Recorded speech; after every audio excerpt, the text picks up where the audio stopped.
coming up on the podcast. So I think it's important if you read your reviews, you probably should know your genre beforehand so you're not tempted to listen to all of the comments that are made in your reviews. Welcome to Amelia's Behind the Scenes Author Diary, an exclusive look at the behind the scenes misadventures of a 30-something mystery author. Discover how close she is to releasing her latest novel, hear exciting details about upcoming writing projects, and discover the lessons she has learned along her writing journey so you don't have to make the same mistakes. You can find the episode show notes and lots more information at authorpreneurpodcast.com/podcast.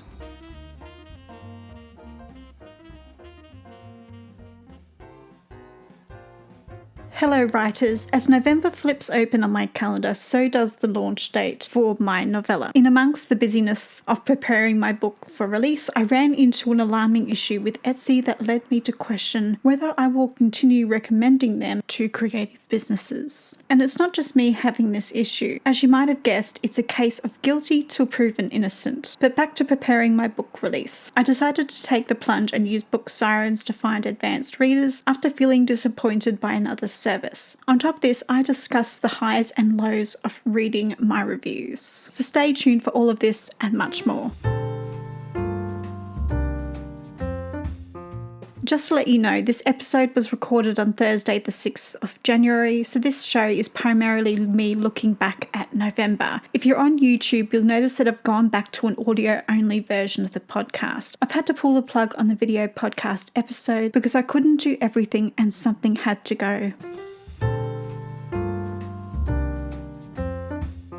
Throughout this episode, I'll be referencing tools and services that I've used. If you're interested in reading the transcript or would like links to anything that I've mentioned in the show, then check out the very long blog post or edited transcript at authorpreneurpodcast.com/BTS046. And if you're new to this podcast, I want to say a huge thank you for stopping by and trying out my show. To those of you who have been faithfully listening, thank you for regularly listening in and supporting me. Your support means more to me than you know. And I'm not just talking about monetary support either. The fact that you regularly listen in, you take the time and you choose to listen to my podcast instead of all the other podcasts that are out there actually means a lot to me as well. So thank you.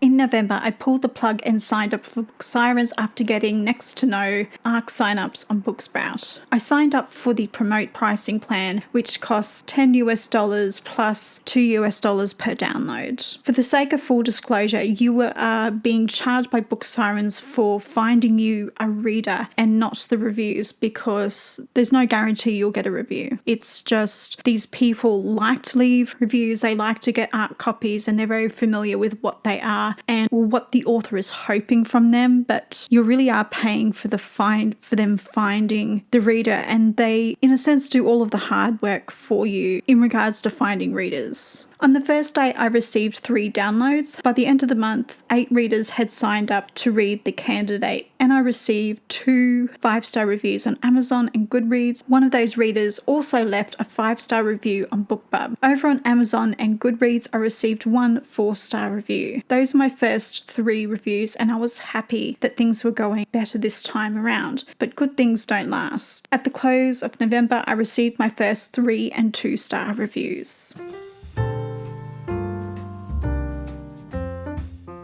I'm not sure whether I should discuss this, but I think there is value in having the conversation. After reading my reviews, which I shouldn't be doing, but did anyway, a couple of readers questioned my choice of title and said I should name the book after James. To be honest, I feel comments like this are overstepping boundaries. And I'm not sure what to think about these comments, because traditionally a series is named after the character and the book title is named after the plot, which is what I've done, especially in the mystery genre. It's the exception for this is Agatha Raisin and the Quiche of Death, but the entire series titles are Agatha Raisin, blah, blah, blah. And that's how the titling works. My books are a little different to Agatha Raisin. This is why I found this unusual, because what I've done is very stereotypical of the genre, and I know the genre well. So I think it's important if you read your reviews, you probably should know your genre beforehand, so you're not tempted to listen to all of the comments that are made in your reviews that you actually know, oh, this is helpful and this is, an opinion which is valid, but it's not going to help me create a better book. Anyway, rant over. Now back to the notes and the script that I have prepared. My book is about figuring out who killed the candidate and why. In order to figure out the who of the murder, the why needs to be investigated because the how is pretty obvious. And you can see that in the look inside as well. For the sake of full disclosure, I have not responded and will not respond to reviews, and I certainly don't recommend responding. It's never going to end well. Also in the reviews, I have received comments about the plot that isn't quite correct. Over in the book, I could highlight sections of the book that relate to these comments. It's not a matter of interpretation or me being vague and the reader having to read between the lines. It's very obvious. I'm wondering whether this is due to the book being read too quickly or reading multiple books at once and then getting confused about the plots in each book. Because what I've noticed is some of these people will read the book extremely quickly and then they'll,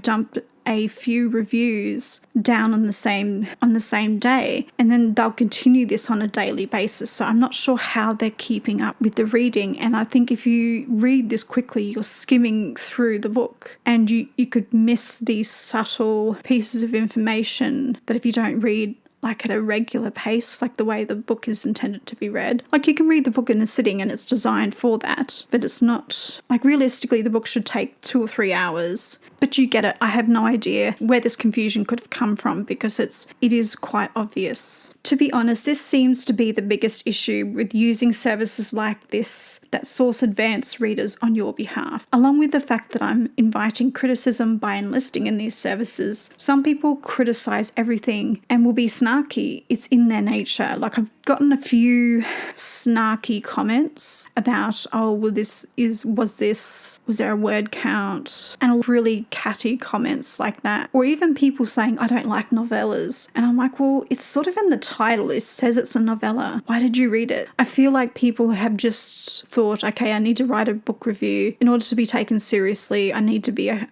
critic, so they've just found things to be critical about, and it doesn't help me to create a better book. Not that that's our job, but it's often recommended that you read reviews to help you make the next book better. But I've found that some of the comments are helpful, and then there's these ones that are just not very helpful. Like the reviews for Missing, some of them were helpful, but you have to sort of read them all and you have to pick out these helpful comments because they're not easy to spot. Perhaps what you've already picked up on is I fixated on the harshest and snarkier reviews and not the positive. Both are valid and should be taken with equal weight. But because I'm a pessimist, it's hard for me to take praise. It's scary. And this is why I shouldn't be reading my reviews. In the future, I'm wondering whether there is any value in using these services instead of waiting for reviews to naturally accumulate as a byproduct of sales. This experience also makes me pause and consider whether I want to hire a coordinator for a book blogging tour. I'll keep you posted about my decision about the tour in the next episode.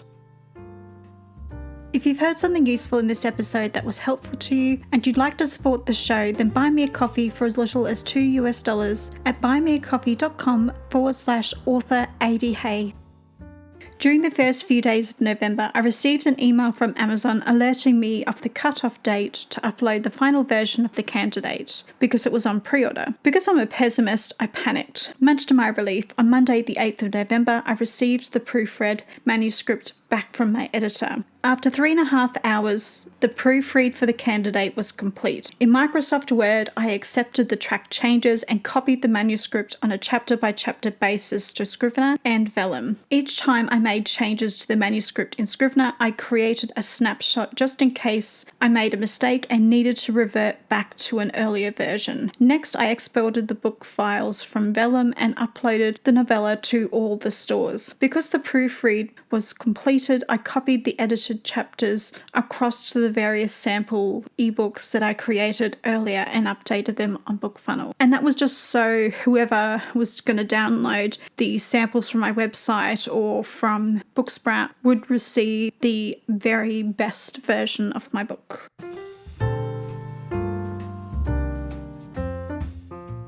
At present, I've decided to hold off on paid advertising until I have a few book reviews on Amazon and Goodreads. And I'm going to put off doing the book blogging tour until I can get a better idea of what readers think of my story. Even as I'm saying this out loud, I realise that I'm publishing or writing to the committee, which can be a dangerous game to play with your long-term writing career. It's a dangerous game because the committee is often divided in regards to what it wants. Etsy has screwed me over. But not just me, other small creators as well. In the second week of November, Etsy placed a reserve on my payment account. A reserve is where Etsy holds onto a large percentage of the payments and eventually releases the funds after several weeks. Some creators have waited longer than 5 weeks to receive their money. Now that they've changed the rules, Etsy has created a sense of distrust, with me at least. There's a cynical part of me that wonders whether I'll receive any funds sitting in the reserve. This payment reserve is something that Etsy is doing to many small businesses on the platform, not just new businesses either, but also creators who are long-time users. And that's what I find really alarming. As a consumer, I still use Etsy, and every time I click, I do wonder, is this person going to receive my money, or is this going to sit in the payment reserve? So it's something I'm very aware of as a creator, but I still want to support these small businesses. So it's a catch-22 really. As a result, I no longer recommend Etsy to anyone unless you're doing some type of pure shipping service only, where you send everything by tracked mail and you can track everything correctly. But if you're using like as digital downloads, which is what my business is, it's a digital download, it's a service-based business, but they get a digital download. And there are other people on there that use Etsy in this way, and I just find it really alarming that this is something they're choosing to do as a way of tackling a problem with scammers. They're just doing this blanket, easy approach, and I don't think this actually stops scammers from using Etsy. It just punishes the new people and other creators who don't have a simple business model. I did contact customer service and they were not helpful. Etsy customer service has failed to explain why a reserve was placed on my payment account. They simply directed me to a bunch of articles I could have found for myself, and I did actually look at these articles before I contacted customer service, but it still was very unclear to me as to why in my particular situation I had a payment reserve on my account. Over on Twitter, there are numerous tweets to Etsy where other small creators are talking to Etsy about their issue to no avail. So I sent Etsy a tweet that has remained unanswered as of today, so the 6th of January. I've had no customer complaints and received my first 5-star review, so I'm at a loss as to why the reserve was set. My small business is not a risk to Etsy. Considering the bulk of my customers come from Etsy, I'm a little nervous about what this means for my business, Libellum Book Covers.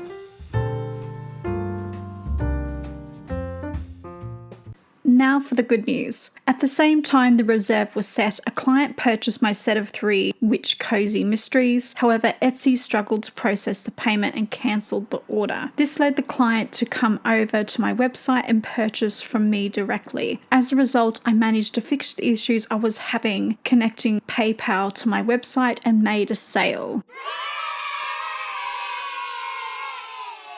And that PayPal thing managed to magically resolve itself. I wonder if it had something to do with maybe there was a bug with the WooCommerce payment section that was stopping connecting PayPal to my website. I mean, it happens. It's a software thing, but obviously it was resolved and now it magically works, which makes me think perhaps there was a bug.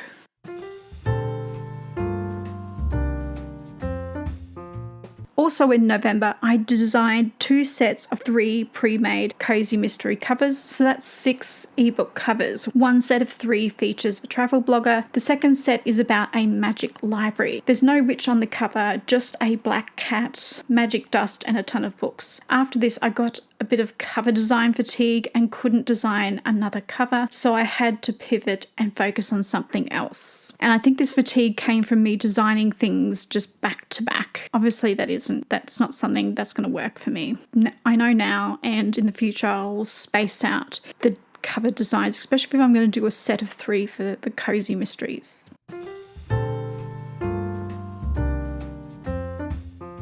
So that's all of the tasks I completed in terms of writing, book marketing, and email marketing. By the end of December, I want to have written the first draft of the second story in the Rookie Reporter Mystery series and have at least 15 reviews on Goodreads for the candidate. Also in December, I want to make a decision about the book blogging tour for the candidate. If you have any questions or have tips on book marketing that you'd love to share with me, please come over to the blog post and share your thoughts in the comments section. Thank you for listening and happy reading and writing, everybody.